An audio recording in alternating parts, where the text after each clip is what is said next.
That's historical. Hi, I'm Shannon, and today we're going to learn about history, as in the history of history. You could honestly say that history has been around for a long time. Have you ever asked yourself questions like, why do we even study history? Is it really that important? And what do a bunch of dead guys have to do with me today? Well, those are actually good questions. So let's start by looking at a video that attempts to answer them. History is a great story. It's not just a bunch of facts and dates, although these are important because the dates act like bookmarks so that we can tell where we are in the story. History is all about us and who we are. The truth is that we all make history every day. We live in and reflect our history. Many people do not realize what history is or what studying history can be like. You probably have several ideas about history, and some of these things might include stuff like, it just happened a long time ago, or history is only about dead people, and history is a bunch of dates.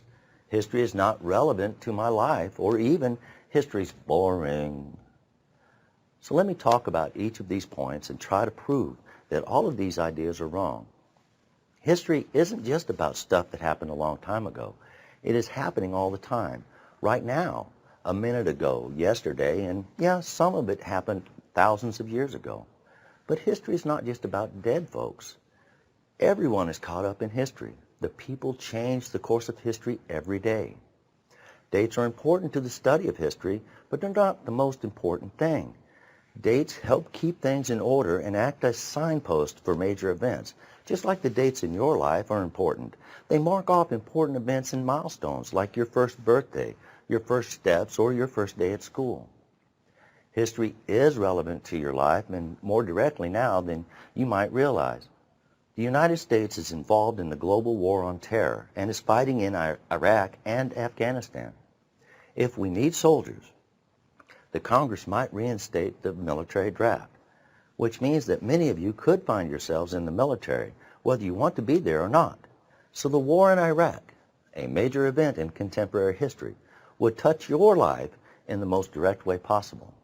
History can't be boring because history is the story of all of us. History is all of the things that make great stories. It's heroes and cowards, sacrifice and triumph. And plenty of history was made by teenagers. Joan of Arc was 16 when she led the French troops that defeated the English in battle. And Alexander the Great was 18 when he commanded a division of his father's army in the battle against the Greeks. And in fact, most U.S. soldiers in Vietnam were teenagers. So if we accept that history is important, relevant, and interesting, the question still remains, what is history? When we talk about history, we can be referring to two different but related things. Lived history is the total of all human actions and events of the past. Written history includes the descriptions and accounts of those events and actions. So we use the word history in the first sense to refer to things that actually happened, and we use it in the second sense to refer to the study of those happenings. For example, lived history includes everything that happened to you yesterday.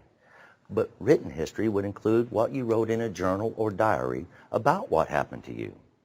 Written history doesn't include all of lived history, not by a long shot. Billions of people have lived and died without having their particular stories told in a work of history, but the effects of their lives are often seen in history even when their names aren't known. For example, thousands of immigrant laborers, many of them Irish and Chinese, worked to construct the Transcontinental Railway in the United States in the 1860s. Their names, most of them, were lost. But what they accomplished has had results. The opening of the West to rapid settlement, the spread of towns and cities, the hastening of the end of the Plains Indians' way of life. They all directly affect politics and our daily life today. So a knowledge of history is not just important, it's vital.